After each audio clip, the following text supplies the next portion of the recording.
qui aspirent, qui nous ont pris comme modèle. Je leur dis toujours, écoutez, les amis, Mike, c'est pas qu'un jour les cieux se sont fendus, voilà, Mike est descendu. C'est pas qu'un arbre a éclaté directement. Vous avez vu Mike, il a sûrement marché sous les traces de plusieurs aînés. Moi, je suis parmi le rare, sinon ceux qui ont eu cette grâce de la part du Seigneur, de vraiment traverser les générations.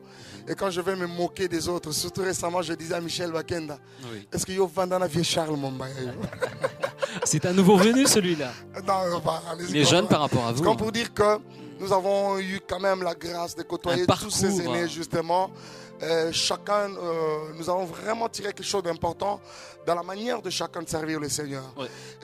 Quand notre génération est venue, c'est vrai qu'il y a eu beaucoup de choses ensemble avec les amis qu'on a vraiment révolutionné dans la musique chrétienne. Il y avait beaucoup de points positifs dans le temps, mais il y en a eu aussi, à mon avis, vraiment médiocres. La musique chrétienne du temps, c'est que de l'époque, c'est que voilà, il suffisait, je me dis, Chérad, cet espace présente même bien. C'est-à-dire, il suffisait seulement de te tenir derrière, plutôt devant un arbre, quelques fleurs. Allez, c'était tout un clip qui se faisait. Alors, avec le temps, nous avons vu les amis venir révolutionner un peu les choses. En effet. Et j'ai fait encore un constat, c'est qu'il y a également une compétition, mais quand même loyale, mais qui ne dit pas son nom. Absolument. Vous trouverez Henri Papa à côté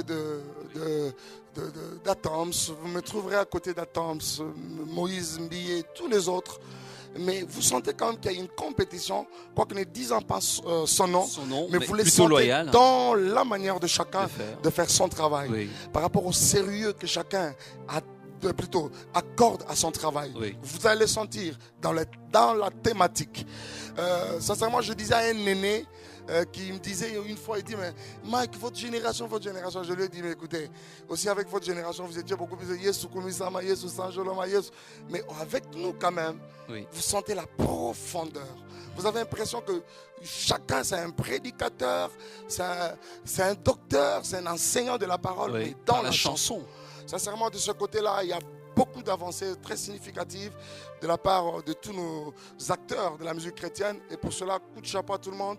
Je peux conclure que la musique chrétienne d'aujourd'hui est en train de faire des avancées vraiment très significatives. Alors, pour parler simplement d'une sorte d'observation, il y a quand même eu un vent violent assez fort qui frappe le corps ou l'environnement des musiciens chrétiens. On entend, il y a des décès. Je ne sais pas comment vous interprétez cela, des décès à répétition, de grands musiciens, des musiciens de renom dans ce pays, mais non seulement des décès en catastrophe, mais il y a aussi quand même certains musiciens qui je ne sais pas par quel vent, ils tombent dans beaucoup de divorces. Qu'est-ce que vous insinuez par rapport à cette situation qui est plutôt désastreuse à mon avis? Vraiment malheureux également à mon avis. Je vais prendre d'abord le premier cas, celui de décès un peu répété, tout ça. C'est vrai que je prends depuis Charles Mombaya, il y a l'apôtre de Baba qui est parti, il y a Bimi Ombale, il y en a plusieurs. Très récemment, Papa Lemoloto et aussi la sœur Marie Missamou, qui jusqu'à aujourd'hui, les Congolais ne savent toujours pas très bien s'en remettre. Voilà, mais au-delà de ça, au-delà de tout ce que nous pouvons voir comme lecture de leur disparition, c'est que moi, en tant que serviteur de Dieu, je me dis, c'est sûrement des personnes qui ont fait leur mission et autant marqué par le Seigneur, il lui a plu de le reprendre. Il a repris ce serviteur. Nous ne faisons que constater, mais aussi dire merci au Seigneur, lui rendre grâce. Lui qui a donné, il lui plaît également de le reprendre. Donc voilà quoi, c'est tout ce que je peux dire. Par rapport au divorce, je ne soutiens pas cela, mais à la fois j'ai beaucoup de retenue par rapport au sujet comme celui-là. Vous savez, c'est tellement glissant. C'est ce qu'on disait, un pasteur qui nous disait, écoutez les amis, vous qui n'avez pas encore expérimenté en fait, ce domaine du mariage, c'est tellement compliqué. C'est tellement compliqué. Si tout le monde, si tous les couples pouvaient nous étaler leurs difficultés, tout ce qu'ils rencontrent comme problème dans leur couple, sincèrement, beaucoup de jeunes auront peut-être aversion même du mariage. Absolument. Mais je me dis, nous essaierons quand même de prier le Seigneur pour cela, mais je me dis, il y en a plusieurs qui sont également conscients de leur état, de leur identité dans le Seigneur. Je crois que c'est un fléau qui depuis un temps, regardez seulement, vous allez constater qu'à un moment le Seigneur l'a quand même arrêté. Je ne crois pas qu'on va continuer à enregistrer des cas de divorce dans notre monde, je ne crois pas. Alors si vous souhaitez que le Seigneur arrête ce fléau, applaudissez Applaudissez très fort, puisqu'il faut que ce fléau s'arrête. Absolument. En fait, ça ne doit pas toujours toucher les enfants des dieux, eux qui sont censés enseigner plutôt par leur façon de vivre, par leur comportement. Donc, je crois que c'est plutôt souhaitable.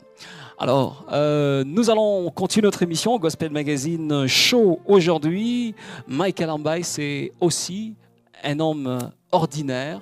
Quelles sont les choses qui vous passionnent en dehors de la musique? Oh, en dehors de la musique, sincèrement, je suis au service du Seigneur depuis plusieurs années. Oui. Plusieurs années en tout cas. J'ai une passion d'abord, c'est que j'aime servir Dieu. Jean-Paul, je vais te dire quelque chose que peut-être tu ne sais pas, que peut-être les amis ne savent pas. Moi, je fais tout ce qui est service du Seigneur. Avant que je ne sois, c'est vrai que j'ai commencé dans la musique, je vous ai dit tout à l'heure combien, à l'âge de 7-8 ans, j'étais déjà à l'église. Justement, dans une chorale de l'école du dimanche de mon église. Mais je me rappelle qu'à une certaine époque, je fus au protocole, par exemple. Ok. Vraiment un bon protocole. Très, très bon même, quoi. Oh là là. C'est-à-dire ce qu'on fait, les amis, si je peux le faire mieux même que... À part cela, j'étais à l'intercession pendant plusieurs années, jusqu'à ce qu'un jour je me retrouve, d'ailleurs même, donc les dirigeants, sinon les responsables de l'intercession de mon église. Et plus tard, j'ai été officiant pendant plusieurs années. Jusqu'à aujourd'hui, je le suis. J'ai été interprète pendant plusieurs années. Et je me rappelle qu'à une certaine époque, j'étais même l'interprète principal de mon pasteur. Pour que le pasteur se sente vraiment au zénith ce jour-là, il doit avoir Mike à l'interprétation. J'ai dirigé l'entité de la jeunesse de mon église. Oui. J'ai dirigé plusieurs chorales. C'est-à-dire, je n'ai pas seulement dirigé les jeunes, les enfants. Encore, j'ai été moniteur de l'Ecodim. Oh. En plus. Alors, je crois que le CV est rempli. Je suis allé jusqu'à diriger la chorale des mamans. Imaginez. C'est-à-dire, je venais là, les mamans, le maman cotisait même pour moi, c'est-à-dire mon argent de transport. Okay. Oui, mon aller comme retour. C'est-à-dire un bon dirigeant là. Mon fils, il y avait une de nos mamans qui disait, mon fils, mais tu es arrivé aujourd'hui en retard. Non, non, maman, je suis là, on va le faire. Alors, allons-y. Donc, c'est-à-dire, je fais jusqu'à ce qu'aujourd'hui, je suis prédicateur de la parole. Wow. Donc, c'est-à-dire, je fais tout ce qui est l'œuvre de Dieu pratiquement, par rapport à la configuration de nos églises, quoi. C'est-à-dire, je me dis, j'ai la passion pour les seigneurs. Ma grande passion, c'est servir Dieu. Vous voyez, quand la Bible dit, par exemple, tu aimeras. C'est-à-dire, en tant qu'adorateur, je crois qu'un adorateur, c'est celui qui a la passion pour Dieu. Oui. La Bible dit, tu aimeras l'Éternel ton Dieu. L'adoration, c'est aimer Dieu. Si dans ton cœur, tu n'as pas encore l'amour pour le Seigneur, tu n'as pas encore atteint cette dimension-là. Wow. Vous voyez? Parce que adorer, de par la définition, c'est aimer quelqu'un au plus haut point. Et Dieu voudrait que nous l'aimions comme ça. C'est-à-dire, avant... Dieu voudrait que nous l'aimions plus que tu ne peux aimer ta femme, plus que tu ne peux aimer ton papa, plus que tu ne peux aimer ton boulot, plus que tu ne peux aimer ton enfant. Oui. C'est-à-dire, il dit, tu l'aimeras de tout ton cœur, de toute ton âme. Je crois que je suis parmi des personnes qui expérimentent cela. Oui. Voilà ma plus grande passion. C'est-à-dire, je me dis, la musique n'est qu'une... une valeur ajoutée, peut-être une activité supplémentaire. Bien. Voilà. Alors, en dehors des choses spirituelles, simplement, en dehors des choses spirituelles. En dehors des choses spirituelles, d'abord, c'est ce qui me prend le plus de mon temps, sincèrement. Sincèrement, au-delà de cela, depuis quelques années, j'ai rencontré un ami qui m'a endoctriné un peu avec son football depuis un temps. C'est qui celui-là? Il est là, c'est Calais. Wow. C'est Calais, lui, il aime tellement Real. À force de me parler de Real, mais vraiment moi, j'ai une petite attention sur le Barça. Wow. Donc voilà quoi, depuis un temps, Applaudissez très fort. Wow. C'est-à-dire qu'au-delà de ça, depuis un temps, j'ai quand même un œil aussi regardant une attention vers le football. Mais sinon, ma plus grande passion, c'est vraiment servir le Seigneur. Tout ce qui est l'œuvre, je fais avec beaucoup de passion. Bien. Alors, dans un autre aspect des choses, on va évoluer avec notre petit entretien avant de prendre la deuxième chanson de ce soir. Vous savez que vous êtes l'un de rares musiciens dans ce pays qui a stimulé, qui a plutôt réveillé ce don qui était caché, enfoui dans beaucoup de jeunes. Et aujourd'hui, ces jeunes-là, il y en a même qui sont rentrés, qui ont embrassé la carrière de la musique chrétienne par Mike Alambai. Qu'est-ce que ça vous fait?